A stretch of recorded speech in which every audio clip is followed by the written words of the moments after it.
कामदं मोक्षदं चैव ओंकाराय नमो नमः।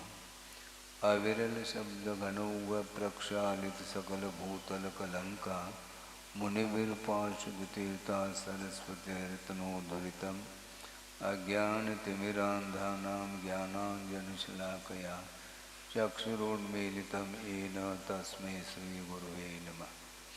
परम गुरुभ्यो नमः। परम्पराचार्य गुरुभ्यो नमः। सकलकलशविध्वंसकं श्रेयसां परिवर्धकं धर्मसम्बन्धकं भव्यजीवमनप्रतिबोधकारकमिदं शास्त्रं श्री कार्तिकेयन प्रेक्षा नामधेयम्।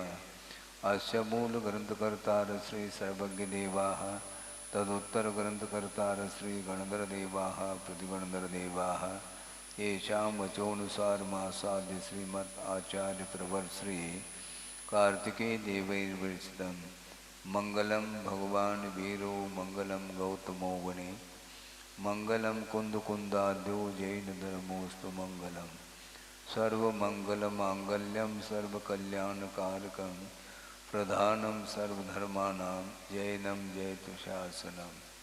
कोटिशतं द्वादशैव कोटो लक्षाणि शेतेस्त्रिदिकानि चैव पञ्चाशदष्टौ च सहस्रसङ्ख्यमेतत्स्वतं पञ्चपदं नमामि। अरहन्तभासयत्तं गणहरदेवे गन्तियं सम्मं पनमामि भक्तजुत्तो सुगुणान् महोवहिं शिरसा इच्छामि बन्ते सुनभक्ति कांसो को दसालोचन अंग वंग पैने पाउडे परियम सुत्त पड़मान योग पोगय चूलिया जेव सुत्त तय पुनिदम कायम सैनिच कल मंचे में पूजे वे वंदामि नमों सामि दुख कौ कम कौ वोइलाओ सुगय गमनम समाय मरणम जनगुण संपत्ति हो मध्यम। अथ पौर्वाणिक स्वाध्याय वेलायाम श्रीमद् आचार्य भक्ति का योग सुगम करो।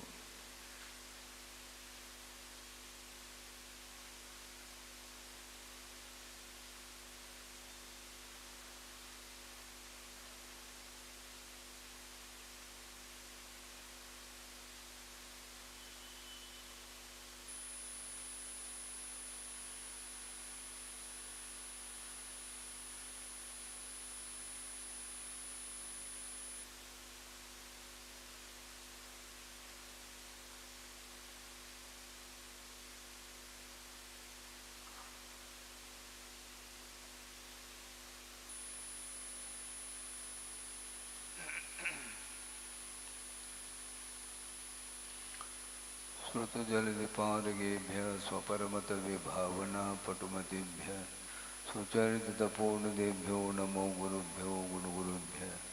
छत्तीस गुण समग्रे पंचम्याचार्य करण संदर्शे शीर्षानुग्रह कुशले धम्मायिरिये सदा वंदे गुरुभक्ति संयमेन तरन्त संसार सायरं घोरं चिन्नन्ते अट्टकमं जन्मन मरणं न पावेन्ते ये नित्यं व्रतमंत्र होम निरता ध्यानाग्निहोत्राकुला षट्कर्मा विरता तपोधनदना साधुक्रिया साधव शील प्रावरणा गुण प्रेरणा चंद्रार्क तेजोदिकाः मोक्षद्वारक पाठ पाटनभटाः प्रीणन्तु मां साधव गुरुव पान्तुनो नित्यं ज्ञानदर्शन नायकाः चारित्राणुगंभीरा मोक्षमार्गोपदेशकाः इच्छामि बन्ते आयुर्भक्ति कामसुखों को दसालोचन सम्मनान सम्मदं सनसंतुजुक्तानं पंचम्याचाराणाम् आयुर्यानम् आयारादि सुम्राणुपदेशानं वज्झायानं विरयन गुणपालयानं सौसानं सैनिचकलमंचे में पूजे में वंदामि नमों सामि दुःखको कमको वोइलाओ सुगय गमनम समाय मरणम जिनुगुण संपत्ति होदुमध्यम तिहुवन तिलयम देवं वंदिता तिहुवनिंद परिपूज्यम ओचम अनुपेहावो भवीय जनानंद जननी वो।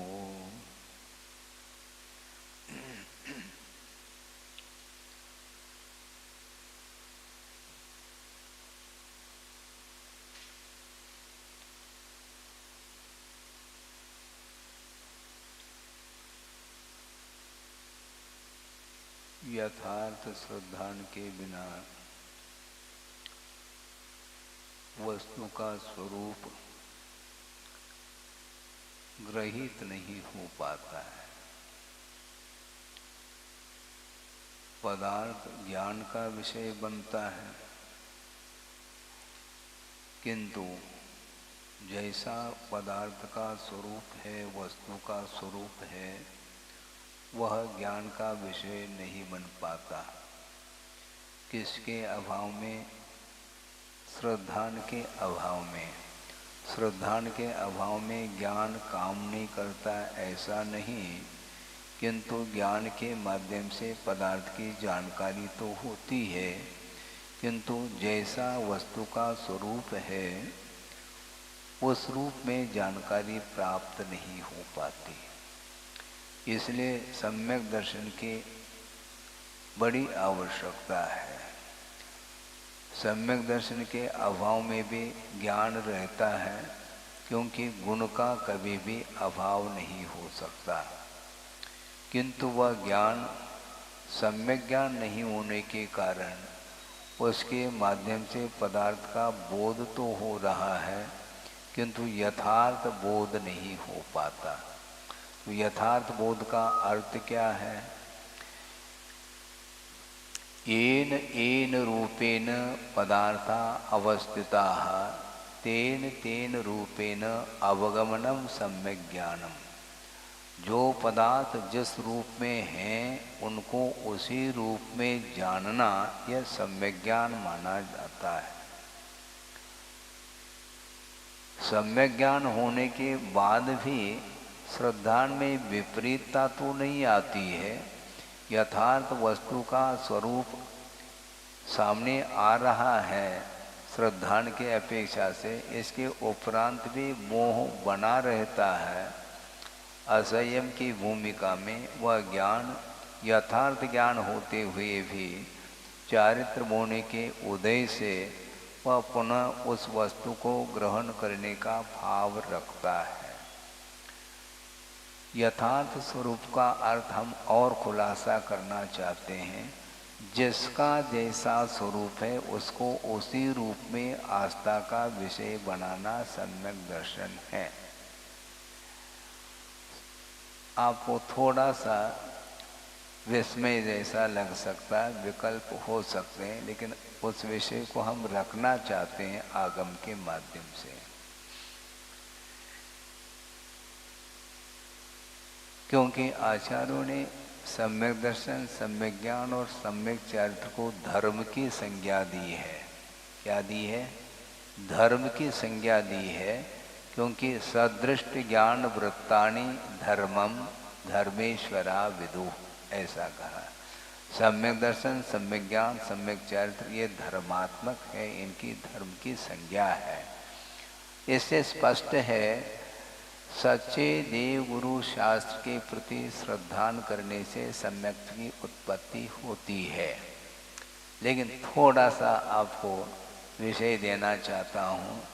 जिस प्रकार सच्चे देव गुरु शास्त्र के प्रति श्रद्धान करने से सम्यक की उत्पत्ति होती है, उसी प्रकार कुगुरु कुदेव को शास्त्र के ऊपर श्रद्धान करने से भी सम्यक की उत्पत्ति होती है। महाराज ये कैसी बात है? जैसा जिसका स्वरूप है उस प्रकार श्रद्धान करना। क्योंकि समंतभद्र स्वामी ने नीचे और एक पंक्ति दी है, उस और किसी का ध्यान नहीं जा रहा है। जैसे अभी हमने कहा था सदृष्ट ज्ञान वृत्तानि धर्मम धर्मेश्वरा विदु यदि अप्रत्यनीकानि भवन्ति भव पद्धति। यानी मिथ्या दर्शन, मिथ्या ज्ञान, मिथ्या चारित्र ये संसार के लिए कारण है। इस प्रकार श्रद्धान करने से भी सम्यक की उत्पत्ति होती है। यानी जिसका जैसा स्वरूप है उसको उस रूप में श्रद्धान का विषय बनाना, इसको सम्यक्त्व ऐसा कहा है। क्योंकि मिथ्यात्व रूप परिणाम, अतत्व श्रद्धान रूप जो परिणाम है उसके माध्यम से संसार का निर्माण होता है। ऐसा यथार्थ श्रद्धान जो कर रहा है उसके पास भी सम्यक की उत्पत्ति होती है। इसलिए आचार्यों ने ये कहा कि जिस पदार्थ का जैसा स्वरूप है उसको उस रूप में स्वीकार कर लेना चाहिए। किसी ने कहा कि महाराज आप क्षेत्रपाल को मानते हैं क्या? नहीं। समस्या खड़ी हो गई। समस्या कुछ नहीं खड़ी। गुरुदेव ने कहा हम क्यों नहीं मानते? अच्छा आप भी मानते हैं क्षेत्रपाल को? क्षेत्रपाल को क्षेत्रपाल के रूप में मानता हूं मैं, क्योंकि आचार्यों ने 4 प्रकार के देव होते हैं ऐसे आगम में उल्लेख किया है। देवास चतुर्निकाया, भौणवासी, व्यंतर, ज्योतिष और वैमानिकी 4 जो है देवों के भेद हैं। उनका जैसा स्वरूप है उसको उस रूप में मैं स्वीकार करता हूँ। इसमें क्या बाधा हो रही है? क्षेत्रपाल को मानने का अर्थ क्या है? उसका अस्तित्व है, उसको स्वीकार किया जा रहा है। आप एक इंद्रिय को मानते हैं क्या? नहीं। तो एक इंद्रिय को मानने का अर्थ क्या? उसकी आराधना थोड़ी की जा रही है। एक इंद्रिय को मानने का अर्थ क्या है? वह भी एक पर्याय है संसार अवस्था में। उसी प्रकार 4 प्रकार के देह हैं, उनका जैसा स्वरूप है वैसा हम आस्था का विषय बना रहे हैं। इसका अर्थ ये थोड़ी कि हमारे लिए वो आराध्य हो गए। आराध्य नहीं हुए वो। तो इसलिए हम कहना ये चाहते हैं कि जो भी पदार्थ है उसका जैसा स्वरूप है उसको उसी रूप में श्रद्धान का विषय बनाना, यह सम्यक दर्शन ऐसा कहा है। क्योंकि यदि यह प्रतिनिकानी भवंती भव पद्धति ऐसा कहा। भव पद्धति अर्थात संसार की परंपरा के लिए कारण है। कौन? मिथ्या दर्शन, मिथ्या ज्ञान, मिथ्या चारित्र।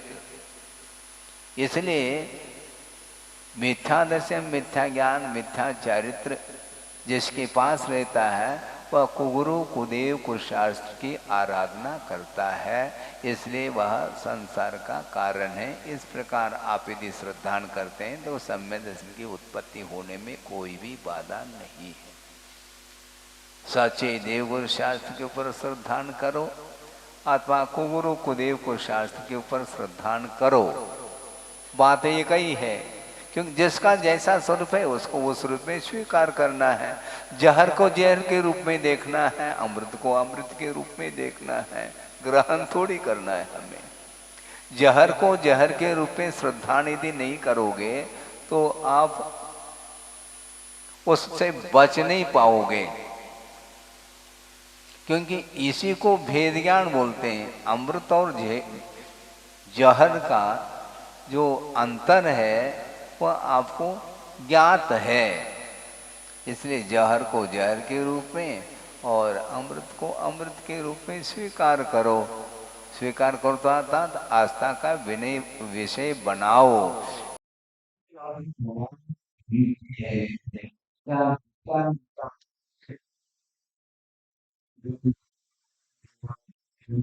रूप में स्वीकार करना यह सम्यक का कारण बनता है।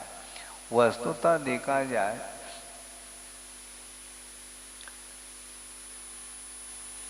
दर्शन भी है, ज्ञान भी है और चारित्र भी है। प्रत्येक जीव के पास दर्शन ज्ञान चारित्र है, किंतु किसी के पास मिथ्या के रूप में है, किसी के पास सम्यक के रूप में है। इतना अंतर है। बाकी दर्शन ज्ञान चारित्र से शून्य कोई भी जीव नहीं है, ये क्लियर है। क्योंकि मिथ्यात्व पल रहा है तभी तो उसको सम्यक को प्राप्त करो ऐसा उपदेश दिया जा रहा है। यदि मिथ्यात्व नहीं है उसके पास तो सम्यक दर्शन को प्राप्त करो ऐसा उपदेश देने की कोई आवश्यकता नहीं पड़ती। इसलिए ये तीनों, ये दर्शन ज्ञान चारित्र के पीछे समीचीन शब्द का प्रयोग किया है। सम्यक दर्शन, सम्यक ज्ञान और सम्यक चारित्र ये धर्म रूप है। और ठीक मिथ्या दर्शन, मिथ्या ज्ञान, मिथ्या चारित्र ये अधर्म के रूप में है। ये संसार के लिए कारणभूत है, ऐसा आचार्य समंतभद्र स्वामी ने स्पष्ट किया है। तो इसलिए हमें सम्यक दर्शन को प्राप्त करना है, क्योंकि सम्यक दर्शन के बिना पदार्थ का यथार्थ बोध नहीं हो सकता है। अब यथार्थ बोध कह रहे हैं, इसको बोलना नहीं। यथार्थ बोध कह रहे हैं, जिसका जैसा स्वरूप है उसको उस रूप में जानना है, मेरे तेरे के रूप में नहीं जानना। ऐसे जानेंगे तो फिर तो आस्था में कमी आएगी। भले आप छोड़ो अथवा न छोड़ो, ये अलग विषय है, क्योंकि ये चारित्र का विषय माना जाता है। किंतु श्रद्धान के क्षेत्र में जिसका जैसा स्वरूप है उसको उसी रूप में आस्था का विषय बनाना यह सम्यक दर्शन माना जाता है। इसलिए पदार्थ पर्याय की विवक्षा से अनित्य है, इस प्रकार श्रद्धान बना देना चाहिए। और जिसका श्रद्धान बन गया है वह आज नहीं कल उसको छोड़ने का भी पुरुषार्थ करेगा। और जब श्रद्धान ही नहीं बना है मान लो, तो छोड़ने का कोई सवाल ही नहीं उठता। छोड़ने का भाव तभी आ सकता है जब यथार्थ श्रद्धान हो कि जहर पीने से मृत्यु होती है, ऐसा पहला श्रद्धान का विषय बनाओ, फिर बाद में छोड़ने की बात करो। और श्रद्धान होने के उपरांत भी यदि मान लो वह पीना चाहता है तो एज यू लाइक, फिर श्रद्धान करने से प्रयोजन कौन सा सिद्ध हुआ? बहुत कठिन काम है। श्रद्धान न करो ऐसा नहीं, किंतु श्रद्धान के बिना मोक्ष मार्ग में हमारे कदम बढ़ ही नहीं सकते हैं। आज नहीं कल संसार से उसको ऊपर उठना है, निश्चित रूप से उसका स्वरूप का परिज्ञान उसे कर लेना चाहिए। इसलिए ज्ञान के अभाव में जो अज्ञान रहता है उसके माध्यम से कोई भी रास्ता प्रशस्त नहीं हो सकता। रास्ता को प्रशस्त बनाने के लिए मात्र ज्ञान पर्याप्त नहीं, किंतु समीचीन ज्ञान की आवश्यकता पड़ती है। इसलिए सम्यक ज्ञान को जिसने पुरुषार्थ के माध्यम से प्राप्त कर लिया है, अब वह अपने जीवन में उस ज्ञान का उपयोग करना प्रारंभ करता अपनी क्षमता के अनुरूप, तब उसका विकास प्रारंभ होता है, नहीं तो नहीं हो सकता है। कल चर्चा चल रही थी ऊपर कक्ष में कि शुभ पुण्यस्य अशुभ पापस्य, इस सूत्र को लेकर के उमास्वामी महाराज ने स्पष्ट कर दिया है। शुभ योग के द्वारा पुण्य का आश्रय होता है और अशुभ योग के द्वारा पाप का आश्रय होता है। इसका स्पष्टीकरण क्या है? पहला, शुभ योग किसको बोलते हैं, अशुभ योग किसको बोलते हैं, इसकी जानकारी आपको है? कुछ ही लोगों को जानकारी होगी। बैठ तो जाते हैं सभा में, सुन लेते हैं, इसके उपरांत भी वह ज्ञान नहीं हो पाता है। योग का अर्थ पहले समझ लो, पहले भी समझा दिया है, किंतु वह विस्मृत हो जाता है विषय, क्योंकि निरंतर स्वाध्याय आदि नहीं करने से वह सारा ज्ञान लुप्त होता चला जाता है। मन वचन काय की ऐसी चेष्टा, जिस चेष्टा के माध्यम से पाप का आश्रय होता है, उसको अशुभ योग बोला है। चेष्टा का नाम ही कर्म है। काय वांग मनः कर्म योगः। आत्म प्रदेशों में जो स्पंदन होता है उसका नाम योग है, और वह मन वचन काय के चेष्टा के निमित्त को लेकर के वह योग उत्पन्न होता है। तो उसके माध्यम से कर्म का जो आश्रय हो रहा है वह अशुभ योग माना जाता है, क्योंकि उसके माध्यम से पाप का अर्जन हो रहा है। और शुभ योग के माध्यम से पुण्य का संचय होता है, ऐसा कहा है। लेकिन समस्या ये जा रही है, कल एक प्रसंग रखा था किसी सज्जन ने, वो आपके सामने भी रख दूं तो ज़्यादा अच्छा, क्योंकि चर्चा के समय पर वहाँ पर कुछ ही लोग उपस्थित हो पाते हैं, इतनी पूरी जनता तो वहाँ पर आती नहीं, क्योंकि मध्याह्न का समय है। और मध्याह्न में आप क्यों नहीं आते कहने की कोई आवश्यकता नहीं। हाँ, इसको कहने के अंडरस्टूड है। मध्याह्न में नहीं आने का अर्थ मध्याह्न में व्यापार चलता है महाराज, मन वचन काय का व्यापार है, वो यही व्यापार है। कि इसलिए विषय ये रखा था कि देवगति में जो देव होते हैं, कोई भी चाहे इंद्रादिक हो या सामान्य देव हो और कोई भी प्रजाति हो, किंतु वो सारे सारे देव कहाँ पर जाते हैं? कल्याणकों में पहुंच जाते हैं। तो वो उनका मूल शरीर तो उपवास शैया पर ही रहता है, उस स्थान को छोड़ करके अन्यत्र वह नहीं जाता। भले वह अपने विमान में इर्द गिर्द रहे, यह अलग विषय, किंतु अन्यत्र विहार करके जो पहुंच जाता है वह देव, वह विक्रिया के माध्यम से पहुंच जाता है। मूल शरीर वहीं पर विद्यमान रहता है और विक्रिया के माध्यम से अनेक शरीर को वह बना लेता है और आत्म प्रदेशों का तारतम्य उसके साथ जुड़ा हुआ रहता है। वहाँ पर जाकर के वह अकृत्रिम चैतालय आदि की वंदना के निमित्त को लेकर के गया है, वहाँ पर पूजन अभिषेक आदि कार्य संपन्न कर रहा है और जो मूल शरीर है वह विषयों में लीन है। प्रश्न ये उठाया था उन्होंने कि महाराज एक समय में ये दो उपयोग जैसे लग रहे हैं, तो कर्मों का आश्रय किस ढंग से होता होगा? क्योंकि जो मूल शरीर है उसके माध्यम से विषयों का उपभोग हो रहा है और जो उत्तर शरीर के माध्यम से धार्मिक कार्य भी किए जा रहे हैं, तो ऐसी स्थिति में एक साथ पुण्य और पाप का आश्रय कैसा हो सकता है? कोई बाधा नहीं है, क्योंकि तारतम्य जुड़ा हुआ है, तारतम्य जुड़ा हुआ है। और दूसरी बात यह है कि यह इतना सूक्ष्म विषय है कि योग से योगांतर होने के बाद भी वह योग की संतति बनी रहती है संस्कार के रूप में, इसलिए वह कार्य होता ही चला जाता है। हाँ, वो चेष्टाएं होती चली जाती हैं। मान लो एक ड्राइवर है, ड्राइविंग कर रहा है और सामने देख रहा है और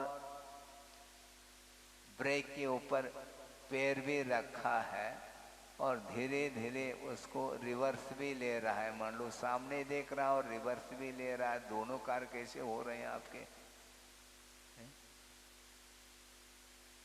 हम और विशेष सूक्ष्म दृष्टि से रखना चाहते हैं।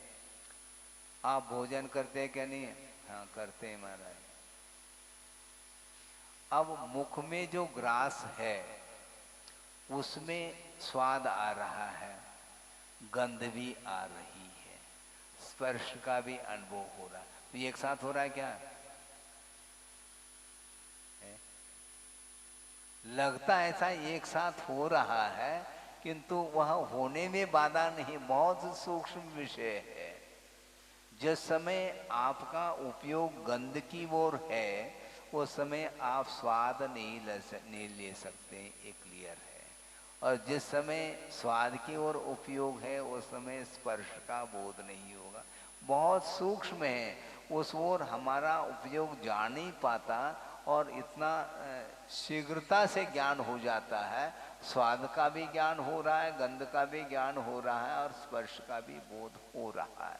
तो ये तीन इंद्रियों के विषय एक ही समय में कैसा हो रहा है?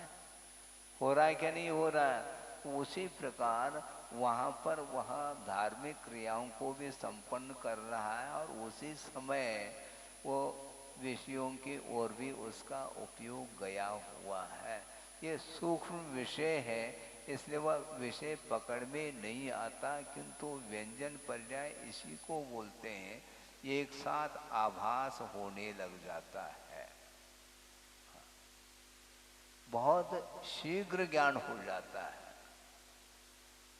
तो इसलिए आचार्यों का ये कहना है, यद्यपि शुभ योग के माध्यम से पुण्य का अर्जन होता है, उसी समय पाप का भी अर्जन होता है सूक्ष्म रूप से, जिसको बोलते हैं स्थिति और अनुभाग। जो पड़ेगा वह नगण्य पड़ता चला जाता है, क्योंकि शुभ की प्रमुखता है और अशुभ गौण है। उस समय वहाँ पर उसकी विच्युति, उसका बंध विच्छेद नहीं हुआ है।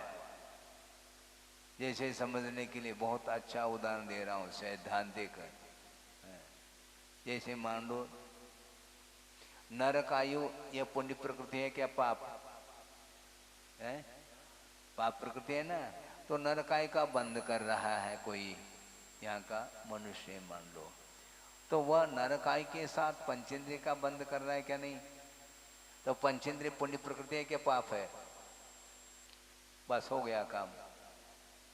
कल जो आपने जिज्ञासा रखी थी उसका समाधान यहाँ पर हो रहा है, क्योंकि पंचेंद्रिय का बंद वह किए बिना, क्योंकि नारकी स्थावर थोड़ी होता है, नारकी एकेंद्रीय थोड़ी होता है, किंतु पंचेंद्रिय को पुण्य प्रकृति के रूप में स्वीकार किया है। और नरकाय तो पाप प्रकृति है, नरगति भी पाप प्रकृति है, इसमें कोई बाधा नहीं। तो महाराज ये आप कह सकते हैं कि महाराज जब नरकाय का बंद कर रहा, पाप प्रकृति का बंद कर रहा है और पंचेंद्रिय का बंद कर रहा है, ये पुण्य प्रकृति, लाभ क्या है इसका? क्योंकि उसको नरक जाना ही है। किंतु आचार्य कहते हैं लाभ है। क्या लाभ है? क्योंकि नारकी पंचेंद्रिय है तो सम्यक दर्शन को तो कम से कम प्राप्त कर सकता है, क्योंकि एकेंद्रीय, द्विंद्रीय, तीन्द्रीय, असंगी, पंचेंद्रीय अवस्था में सम्यक की उत्पत्ति संभव किसी भी गति में संभव नहीं, क्योंकि एकेंद्रीय आदि तिरंज गति में है। तो ये एकेंद्रीय आदि की अवस्था में सम्यक की भूमिका नहीं बन सकती है, और वह पंचेंद्रीय ही, संगी पंचेंद्रीय ही सम्यक दर्शन का स्वामी होता है। इसलिए नरकायु का भले ही बंद कर लिया संकलेश परिणाम के फलस्वरूप, वह नारकी होगा, किंतु वहाँ पर वह पंचेंद्रीय ही होता है, और पंचेंद्रीय पुण्य प्रकृति है, और उसके साथ वह सम्यक दर्शन को उत्पन्न कर रहा है, क्योंकि संगी पंचेंद्रीय पर्याप्त होना चाहिए ऐसा कहा है। तो इसीलिए कुछ ऐसी प्रकृति होती हैं जिनका अशुभ योग के साथ भी बंद हो सकता है, कोई बाधा नहीं है उसमें। इसी प्रकार वहाँ पर देवों में भी मनवचन काल की चेष्टा शुभात्मक होते हुए भी राग का उदय चल रहा है, इसलिए पाप प्रकृति का भी बंद हो रहा है, और धार्मिक क्रियाओं की अपेक्षा से पुण्य का भी वह अर्जन कर लेता है। इसलिए अपने को सम्यक दर्शन के साथ चेष्टाओं को बनाए रखना चाहिए। अविरत सम्यक दृष्टि होते हुए भी आस्था तो बनी रहती है, किंतु योग में अंतर आता चला जाता है। जब तक सम्यक दर्शन बना रहता है तब तक उसका शुभोपयोग माना जाता है, शुभोपयोग का अभाव नहीं हो रहा है, क्योंकि क्षोभम सम्यक दर्शन का काल कितना बताया है? 66 सागर। उत्कृष्टि तो कह रहा हूं मैं, अंतर तो जगन तो अंतर्मूर्त है, किंतु क्षोभम सम्यक दर्शन का काल 66 सागर प्रमाण है ऐसा कहा, यानी 66 सागर तक वह सम्यक दर्शन बना रहता है। अब सोचो 66 सागर तक उसका शुभोपयोग बना रहेगा क्या? 66 सागर तक उसका शुभोपयोग बना रहेगा, किंतु शुभोपयोग के सद्भाव में अशुभ योग हो सकता है, कोई बाधा नहीं। शुभोपयोग के सद्भाव में आर्ध्यान रोध ध्यान भी हो सकता है भूमिका के अनुरूप। इसलिए आर्ध्यान हो गया, रोध ध्यान हो गया, इसलिए सम्यक दर्शन छूट गया ऐसा नहीं। सम्यक दर्शन रहा है, इसके बाद भी वह आर्ध्यान की भूमिका में आ सकता है। इससे स्पष्ट है सम्यक दृष्टि का उपयोग शुभ होते हुए भी यदि वह सांसारिक कार्यों में रत है उस समय उसका अशुभ योग माना जाएगा। हाँ, और अशुभ योग के साथ पाप का अर्जन तो होना ही होना। और जिस समय वह पूजन अर्चन आदि जो धार्मिक अनुष्ठान करने में वह रत हो जाता है, तो उस समय उसको पुण्य का संचय होता है। तो विशिष्ट पुण्य के संचय की अपेक्षा से और विशिष्ट पाप कर्म के संचय की अपेक्षा से शुभ योग के साथ पुण्य का और अशुभ योग के साथ पाप का अर्जन होता है, ऐसा उन्होंने वर्णन किया है। किंतु सूक्ष्मता की दृष्टि से शुभ योग के साथ दोनों प्रकार के कर्मों का आश्रय होने में आगम से बाधा नहीं आती है। तो इतना ये विषय हुआ। हम ये कहना चाह रहे हैं कि श्रद्धान के साथ वस्तु का यथार्थ श्रद्धान हो जाता है तो कर लेना चाहिए। यथार्थ श्रद्धान होने के बाद भी अन्य जो कर्म है, कषाय हैं, उसके उदय से उसका उपयोग प्रभावित होता है। सम्यक दर्शन का अभाव तो नहीं होता, किंतु धार्मिक कार्यों से वह हट करके वह सांसारिक कार्यों में भी वह लिप्त हो सकता है।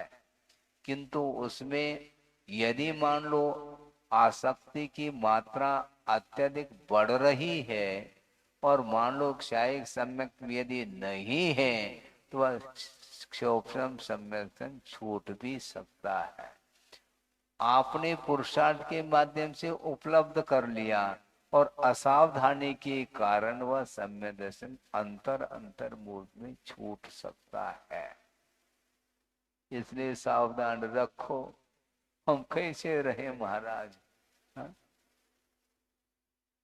अब देखो, आपकी सावधानी और श्रवण की सावधानी में बड़ा अंतर है। आप रात में चल रहे हैं, हाथ में टॉर्च लेकर के, है? तो एरिया समिति हो रही क्या आपकी? नहीं, तो हाथ में टॉर्च क्यों लिया है? जीव जंतुओं को देखने के लिए। इतना तो तय है, किंतु जीव जंतुओं को देखने के लिए टॉर्च आपने रात में लिया है, किंतु उनके बचाव की दृष्टि से आपके हाथ में टॉर्च है कि अपने बचाव की दृष्टि से? समस्या खड़ी हो गई। सुनो, हो सकती क्यों, फिर सकती क्यों, पॉसिबिलिटी क्यों, डेफिनेट बताओ। सुनो, यही तो समस्या है। यदि बचाव की दृष्टि है तो आप वाहन में क्यों बैठे, मुझे बताओ, उसमें कौन सा बचाव हो रहा है? अब उत्तर नहीं मिलेगा आपके द्वारा। बोलो। रात में आप वाहन के साथ सफर कर रहे हैं, उसमें कौन सी समिति पल रही आपकी? इसलिए हम ये कहना चाहते हैं कि सावधानी आप लोग भी रखते हैं, किंतु अपनी रक्षा के उद्देश्य को लेकर के सावधानी से प्रवृत्ति करना अलग वस्तु, किंतु जीव मात्र की रक्षा के लिए जो प्रवृत्ति की जाती है उसी का नाम समिति कहा है। समीचीन प्रवृत्ति का नाम समिति है। मन वचन काय की चेष्टा यदि समीचीन हो उसका नाम समिति कहा है। आप भी देख करके चलते हैं, इसलिए ईर्या समिति हो जाएगी, नहीं होगी। सोच विचार करके आप बोल रहे हैं, इसलिए भाषा समिति नहीं। सोच विचार करके आप बोलते हैं ग्राहक के साथ, वहां पर भाषा समिति हो रही है क्या? हो क्या रहा है? उसके द्वारा व्यापार चल रहा है। आप चिंतन करते हैं, चिंतन मग्न है, क्योंकि एक एक पाई को सामने रखा जा रहा है। एक पाई भी यदि मान लो कम है तो क्यों? इतनी कितनी एकाग्रता, लेकिन इसका नाम गुप्ती नहीं। एकाग्र चिंता निरोधो, ऐसा कहा। अथवा उसको क्या बोलते हैं, सम्यक योग निग्रहो गुप्ते, ऐसा कहा। मात्र योग निग्रहो गुप्ते ऐसा नहीं कहा। मन वचन काय की चेष्टा को रोकने का नाम गुप्ती नहीं, समीचीन रूप से उस मन वचन काय की चेष्टा को रोकने का नाम गुप्ती कहा है। समीचीनता होनी चाहिए। आप सावधानी के साथ ही भोजन कर रहे हैं, किंतु उसके पीछे अपनी रक्षा की बात है। मेडिकल टेस्ट, बड़े बड़े जो नेता अधिक होते हैं वो भी भोजन करते हैं, मेडिकल टेस्ट, उसके बिना टेस्ट नहीं लेंगे। ये तो समस्या। तो इसका अर्थ क्या, ये स्नान समिति हो रही क्या वहां पर? नहीं, वो वह भोजन हमारे लिए हानिकारक नहीं होना चाहिए, इस बात का ख्याल रखा जा रहा है, ध्यान रखा जा रहा है। किंतु इस प्रकार श्रवण की चर्चा नहीं होती। वो सारी सारी समिति उसके माध्यम से अहिंसा व्रत का पालन किया। यत्नाचार पूर्वक जो प्रवृत्ति करता है उसके माध्यम से हिंसा होते हुए भी उस हिंसा संबंधी दोष नहीं लग सकता, ऐसा कुंद कुंद देव का कहना है। अयदाचार से निश्चिदा हिंसा कहा। अयत्नाचार पूर्वक यदि प्रवृत्ति हो रही है तो निश्चित रूप से हिंसा होगी, और वह मन संबंधी, वचन संबंधी और काय संबंधी तीनों चेष्टाएं यदि यत्नाचार पूर्वक नहीं है तो हिंसा का दोष लगेगा। तो आपके पास समिति है, समिति गठित करना अलग वस्तु। ये जो 5 समिति हैं उनमें से 5 में से एक भी समिति आपके पास नहीं है, और श्रमण के पास 5 समिति है, 5 से ज्यादा की कोई आवश्यकता नहीं। मन वचन काय की चेष्टा को आगम के अनुरूप बनाना ये बहुत कठिन होता है, बिना संयम के संभव नहीं है। बैठे बैठे बैठे आप बोल नहीं रहे हैं, कोई शारीरिक चेष्टा भी नहीं हो रही है, न वासनिक चेष्टा हो रही है, किंतु मानसिक चेष्टा हो रही है, और उसमें यदि मान लो सावधानी नहीं है वह घोर पाप का बंद कर सकता है, इसमें संदेह नहीं है। उत्तमा स्वात्म चिंता स्यात्, देह चिंता च मध्यमा, और अधमा काम चिंता स्यात्, पर चिंता अधमा अधमा, ऐसा कहा। सबसे उत्तम यदि कोई चिंता है तो आत्मचिंतन सबसे उत्कृष्ट माना जाता है। आत्मा की ओर ध्यान देना ये उत्तम चिंता के रूप में है। और आत्मचिंतन करने के लिए शरीर एक माध्यम है, साधन है, इसलिए उस ओर भी दृष्टि जा सकती है श्रवण की। उसको मध्यमा कहा, उत्तमा नहीं, क्योंकि आत्मचिंतन करने के लिए यह शरीर सहयोगी है, इसलिए इसकी ओर भी ध्यान देने की आवश्यकता होती है। यह मध्यम है। किंतु अधमा काम चिंता, विषयों की जो चिंता है यह अधम अर्थात पाप माना गया है। इसके बाद भी एक और कदम आगे बढ़ करके, ये तो मात्र पंचेंद्र की विषयों को लेकर के बात कही है और इसको अधम कहा, किंतु अधम से भी अधम कौन सी चिंता है, कौन सी चेष्टा है? पर चिंता, यानी दूसरे के अहित के बारे में सोचना, ये अधम से भी अधम माना गया है, और ये होता रहता है। आपको पर्याप्त धन मिला है, संतुष्टि नहीं, क्यों? उसको ज्यादा क्यों मिला? समस्या ये खड़ी है। हाँ, उसको ज्यादा क्यों मिला हमसे, इसलिए उसके अहित के बारे में सोचना, उसका धन नष्ट हो जाए। अरे भैया वैसे ही नष्ट होना है उसको, क्योंकि वह नित्य है कहा जा रहा है।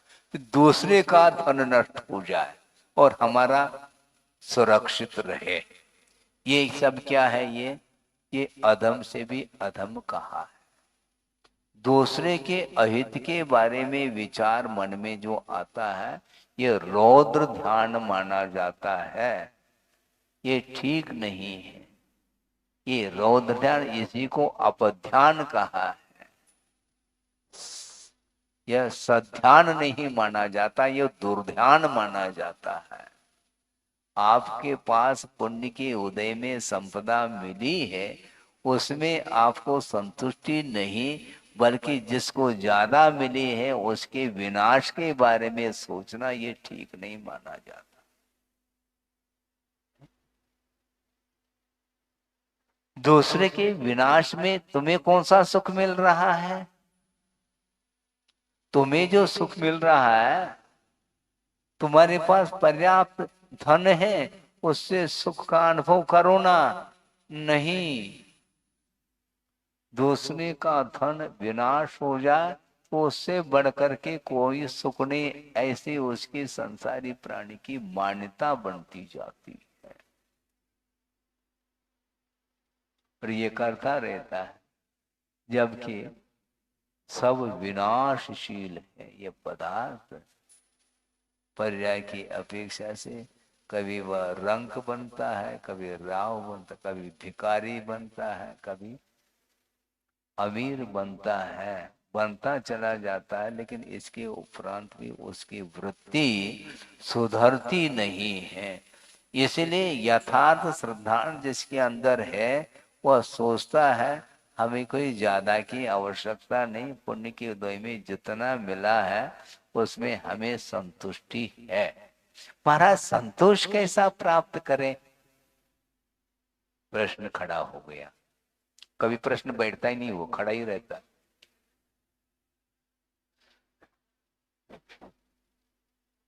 संतोष कैसे प्राप्त करें महाराज? थोड़ा संतोष रखो, 10 लक्षण पर्व आ रहा है। लोभ के अभाव में संतुष्टि मिलती है। संतोष प्राप्त करना चाहो तो लोहम वो सुरामी, मैं लोभ का विसर्जन करता हूं और संतोषम अभुट्य में मैं संतोष को धारण करता हूं, ये कहा जा रहा।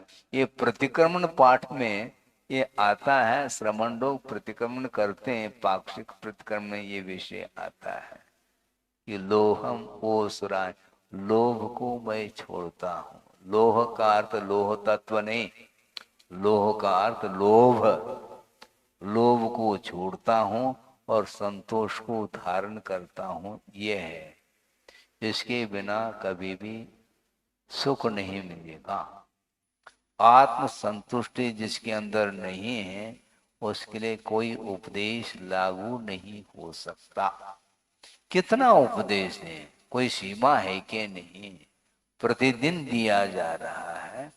एक बार यदि मान लो उपदेश को सुन लिया, तो उसको ग्रहण करने का पुरुषार्थ करना चाहिए। ग्रहण नहीं कर रहा है, वैसे ही है, इसका अर्थ संग्रहणी हो गई, बीमारी है। भोजन वह पचता नहीं, बचता है?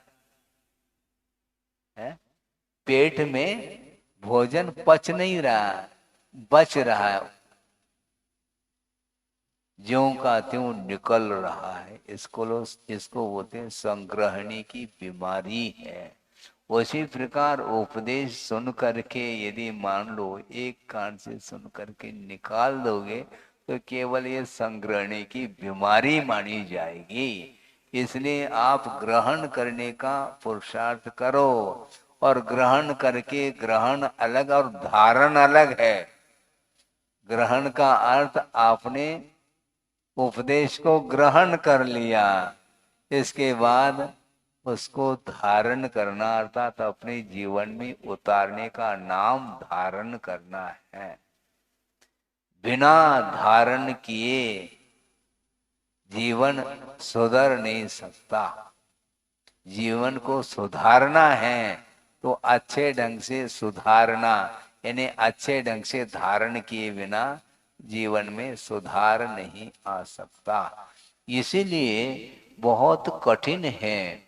आत्मचिंतन यदि करोगे तो वह उत्तम की कोटि में आता है, और उसके लिए सहयोग देने वाला जो शरीर है, शरीर के प्रति ममत्व भाव नहीं, किंतु एक शरीर एक प्रकार से मशीन का काम करता है।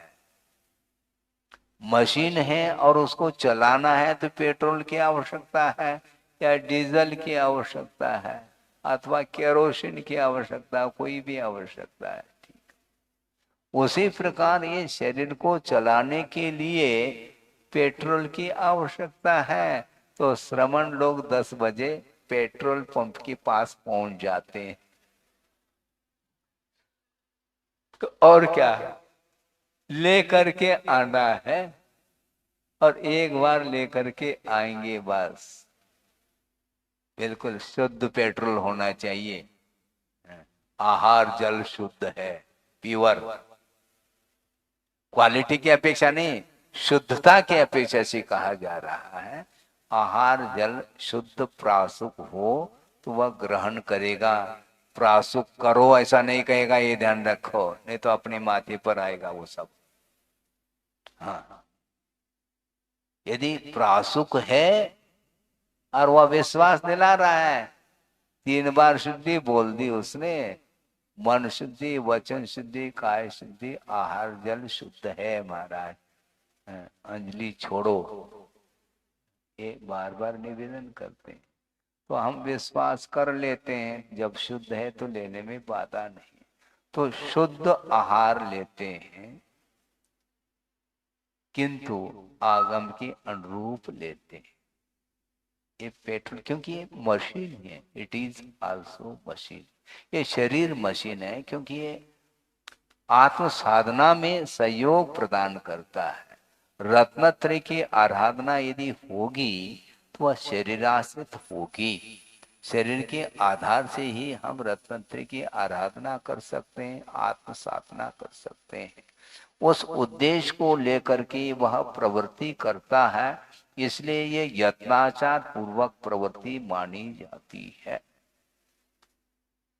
धर्म ध्यान के लिए वह आहार को ग्रहण करता है, इसके अलावा कोई भी उसके अंदर प्रयोजन है नहीं।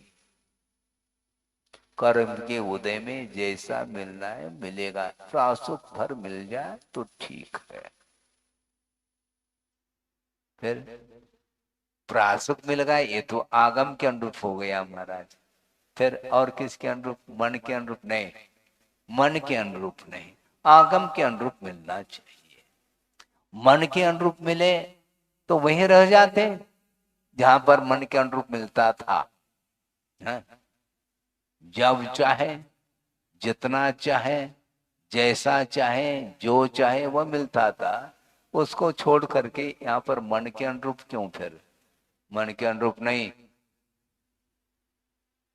किसके अनुरूप? तन के अनुरूप, शरीर के लिए उपयोगी, शरीर के लिए अनुकूल होना चाहिए, इतना पर्याप्त है। प्रासुक है, ठीक है, रुचि नहीं रहा तो अब ये नहीं चलेगा, जो आया है उसको ले। रुचि नहीं रहा, चुरा है क्या? नहीं, वो चुरा हुआ है अच्छे ढंग से तो ठीक है। तो रुचने से क्या मतलब? चुरना चाहिए, कच्चा नहीं रहना चाहिए। वो चुर गया है तो ठीक है, वो प्रासुक हो गया पूर्णतः, ले करके आते। तो उसमें उद्देश्य उनका यही रहता है कि एकमात्र रत्नत्रय का पालन। इस उद्देश्य को लेकर के वह मध्यम कहा उसको, देह चिंता, और अधमा काम चिंता का अर्थ पंचेंद्र की विषयों की इच्छा कामना, यह पापमय परिणाम माना जाता, इससे ऊपर उठा हुआ है श्रवण। और इससे भी महान पाप पर चिंता, दूसरे की चिंता करो किंतु हित की यदि चिंता करते हैं तो वह आपके लिए वरदान सिद्ध होगा। किंतु दूसरे के अहित के बारे में जो कुछ भी सोचा जा रहा है उसके माध्यम से दूसरे का अहित होना नहीं होना उसके कर्म के अधीन है, किंतु उस परिणाम के द्वारा उस दुर्ध्यान के माध्यम से स्वयं का अहित निश्चित रूप से होता है। इसलिए सम्यक दर्शन को पुरुषार्थ से प्राप्त कर लिया है तो कम से कम इस प्रकार के परिणाम तो नहीं आना चाहिए। जब वस्तु अनित्य है तो दूसरे के विनाश के बारे में क्यों सोच रहे हो? क्या तुम्हारा वैभव क्या शाश्वत है? क्या है ही नहीं। जब हमारा वैभव भी मिटने वाला है तो दूसरे के वैभव को मिटाने का क्यों परिणाम करते हो? इसके माध्यम से वह पाप का अर्जन करता है, फिर भव भवांतर में जाता है तो उसको वैभव नहीं मिलेगा। वहां पर क्या मिलेगा? भूख इतनी कड़ाके की लगती है नरकों में, 3 लोग, हाँ, अनाज गल्ला पूरा खत्म हो जाए तो भी भूख नहीं मिटने वाली और एक कण नहीं मिलता, ये भी ध्यान रखो। और प्यास इतनी लगती है कि समुद्र का जल भी कम पड़ेगा लेकिन एक बूंद नहीं मिलता, क्योंकि दूसरे के लिए आपने सहयोग दिया नहीं है। इसलिए तुम्हें कौन सहयोग दे सकता है? तुम्हारी भूख और प्यास को कौन मिटाएगा? क्योंकि तुमने दूसरे की भूख और प्यास को मिटाया नहीं। दूसरे के जीवन को ही समाप्त करने के लिए तुम सामने आ गए, तो ऐसी स्थिति में तुम्हारा जीवन कैसा टिक सकेगा? तो इस प्रकार ये अपध्यान दुर्ध्यान माना जाता है। बैठे बैठे बैठे संसारी प्राणी इसमें मन लगाता है और उसको आनंद आता है। कैसे हमने दूसरे को जाल में ले लिया, अच्छा ठीक है ले लो, मिला क्या तुम्हें इससे? भविष्य में तुम्हें वही व्यक्ति तुम्हें जाल में ले लेगा। कभी आप भयो बलहीन, फिर सबलन करी खायो अति दीन। कभी तुम दीनहीन बनोगे, कभी सबल बनोगे, कभी निर्बल बनोगे। ये तो एक के बाद एक बारी तो आएगी। इसलिए बहुत ज्यादा जो है ना बल का प्रयोग मत करो, आत्म बल का प्रयोग करो। है अपनी पर्सनालिटी को दिखा रहा है, देखो मैं कैसा हूं, तो ठीक है, इससे क्या होना है? ये पुण्य का एक उदय है और उसका दुरुपयोग करोगे तो निश्चित रूप से निर्बल हो जाओगे, पक्की बात है। स्वयं ही पुण्य का अर्जन करता है, वैभव को प्राप्त कर लेता है, और अभिमान आदि कर लेता है, पुण्य क्षीण हो जाता है तो पाप का उदय आता है, तो उसका भोग उपभोग उसको स्वयं को ही करना पड़ता है। इसलिए अपने को अनित्य भावना के बारे में अब कहाँ तक क्या करें वर्णन? प्रतिदिन 1 घंटा अनित्य के बारे में ही बोलना, तो इस प्रकार भूमिका हमें बनानी पड़ती है और उसके माध्यम से वो अनित्य भावना का विस्तार होता चला जाता है। एक गाथा सामने आ रही है, जम संचिवून लक्ष्यम, जो संचिवून लक्ष्यम धरणियले संठवेद ऐदूरे, सो पुरिसो तम लक्ष्यम पाहान समानियम कुनदी।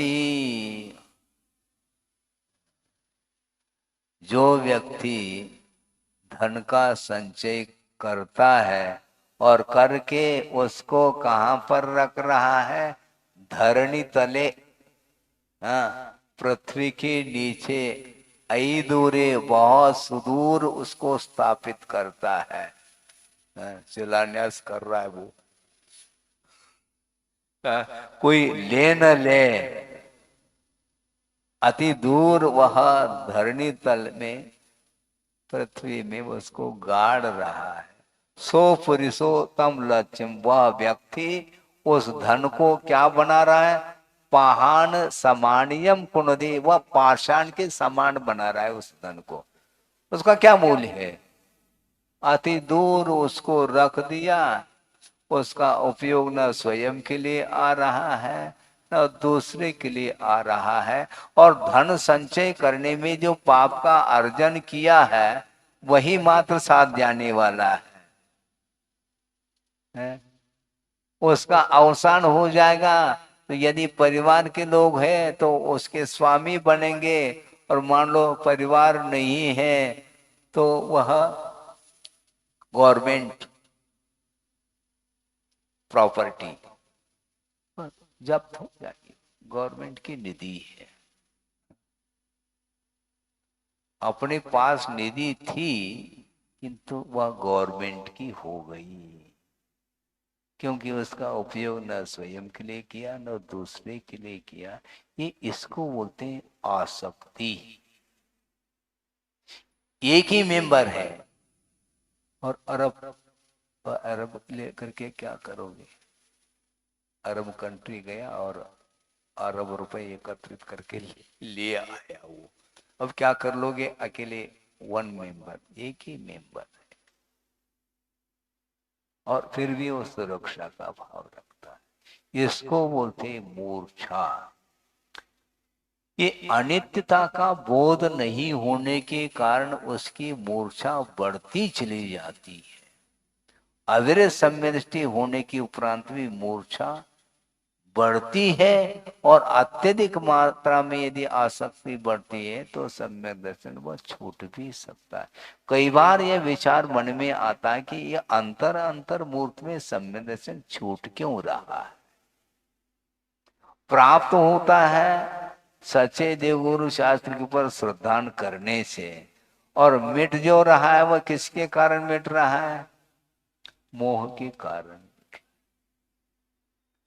मोह का क्षोभम हो जाएगा, सम्यक की उत्पत्ति होगी, और पुनः मोह उदित हो गया तो सम्यक दर्शन समाप्त होता है। इसलिए बहुत अलर्ट रहने की आवश्यकता है। जो क्षायिक सम्यक दृष्टि है वह तो फिर भी निश्चिंत रह सकता है। एक और विषय आ गया, एक बार जिसने क्षायिक सम्यक को प्राप्त कर लिया उसका अधिकतम संसार में रहने का काल कितना? 4 भव कहा, इससे ज्यादा नहीं। क्षायिक सम्यक दृष्टि संसार में 4 भव तक रहेगा, मुक्त हो जाए। जैसे वर्तमान का एक भव, और मान लो क्षायिक सम्यक को प्राप्त करने के पूर्व में यदि उसने मनुष्य आयु का बंद किया है तो वह भोग भूमि का मनुष्य बनता है। प्रसंग मनुष्य का बनाया, तिरंज पे भी बन सकता है। मनुष्य आयु का बंद कर लिया, फिर बाद में एक क्षायिक सम्यक को उपलब्ध कर लिया तो भोग भूमि का मनुष्य बनेगा। तो एक वर्तमान का मनुष्य भाव, एक भोग भूमि का मनुष्य भाव, और वहां से सीधा स्वर्ग पहुंचेगा, ये तीसरा भाव, और वहां से पुनः मनुष्य बन करके चौथे भाव में वो मुक्त हो जाता है। एक क्षायिक सम्यक दर्शन की विशेषता है। और यदि मान लो क्षायिक सम्यक तो नहीं है, और मान लो अभी तक जिसने एक बार भी सम्यक को प्राप्त नहीं किया है, ऐसा कोई अनादि मिथ्या दृष्टि है, वह यदि सम्यक दर्शन को प्राप्त कर रहा है तो उसका संसार में रहने का अधिकतम काल कितना? यदि क्षायिक सम्यक को प्राप्त नहीं करता है तो अर्ध पुद्गल परिवर्तन काल तक वह संसार में परिभ्रमण करेगा। उस पीरियड में वह श्रेणी भी चढ़ सकता है। हाँ, क्षायिक सम्यक दर्शन के साथ श्रेणी नहीं चढ़ रहा, किंतु द्वितीयोपम सम्यक दर्शन के साथ वह श्रमण अवस्था में श्रेणी चढ़ करके उतर रहा है, और वह असंख्यात पुद्गल परिवर्तन काल तक परिभ्रमण करके फिर बाद में सम्यक को प्राप्त करके उसको क्षायिक बना करके मुक्त हो सकता है रत्नत्रय की आराधना के द्वारा। तो इस प्रकार क्षायिक सम्मिलन के अभाव में संसार में रहने का काल दीर्घ काल है, अर्ध पुद्गल परिवर्तन काल, जिसमें कि असंख्यात 24 व्यतीत होते हैं। इतना लंबा पीरियड है, इसलिए जल्दी क्षायिक बनाओ, लेकिन यहां नहीं बना सकते हैं। कहाँ बनाओ? केवली श्रुत केवली के पाद में पहुंचना है आपको। अभी तो आप पहुंच रहे हैं घरे, क्योंकि समय हो रहा है। हाँ? उनके चरणों में पहुंचना बहुत, पता नहीं कब पहुंच पाते हैं कि नहीं पहुंच पाते। कितना हमारा भविष्य अभी बाकी है, कुछ नहीं कहा जा सकता। बहुत कठिन है ये, कितने भव बाकी है। तो ये अर्ध पुद्गल परिवर्तन काल व्यतीत हो सकता है क्षायिक संवेदन के अभाव में। इतना काल है उसका। नहीं है तो अंतर्मुक्त में भी वह मुक्त हो सकता है। दोनों चीजें हैं। गाड़ी यदि लेट आएगी, वह अर्ध पुद्गल परिवर्तन काल के बाद। नहीं है तो अंतर्मूर्त में ही वह सब कुछ प्राप्त करके मुक्त हो सकता है। किंतु वस्तुतः पर वस्तु के प्रति जो ममत्व भाव जब तक दूर नहीं होता, तब तक यही दशा उसकी होती रही। कितने बार वैभव को प्राप्त किया, कितनी बार उपभोग किया, कितनी बार उसका अभाव हुआ, ये सब होता चला जा रहा है। नौ ग्रेवेक पहुंचने के उपरांत भी वहां से च्युत होकर के परंपरा से वह घूमता चला जाएगा। ये रूटीन है। ये परिभ्रमण रोक नहीं पा रहा है, इसको रोकने का पुरुषार्थ करो। इधर उधर की बातों को छोड़ो, ये विकताओं को छोड़ो और सत्कथा करो, जिसके माध्यम से वस्तु तत्व का यथार्थ बोध हो सके। इतना ही रखता हूँ, कल आगे विषय और दिया जाएगा। बोधि समाधि परिणाम शुद्धि स्वात्मोपलब्धि शिव शोक सिद्धि चिंतामणिम चिंतित वस्तुदाने त्वामंद मानस्य ममास्तु। परम पूजाचार्य गुरुवर श्री विद्यासागर जी महाराज की।